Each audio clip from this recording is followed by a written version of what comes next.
তন্দুরি চিকেনে ফুল মশলা মাখানো কমপ্লিট। আমি 1 ঘন্টা মতন রেখে দিয়েছিলাম। এরপর এই আস্তে আস্তে মশলাগুলোকে এর গায়েতে দিয়ে দিচ্ছি। এটা আমি এয়ার ফ্রায়ারে ঢোকাবো বলে তো মানে মশলাগুলো একটুখানি গায়ে দিয়ে দিচ্ছি।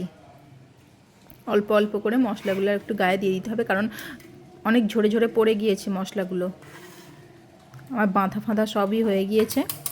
এইবার জাস্ট হিটে ঢুকিয়ে দিলেই মোটামুটি রেডি হয়ে যাবে। আমি ঢুকিয়ে দিয়েছি এখন।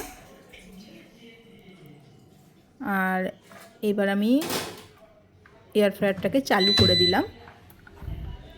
তো এবার এয়ার ফ্রায়ারটা চালু করে তন্দুরি চিকেনে 190 ডিগ্রি সেন্টিগ্রেডে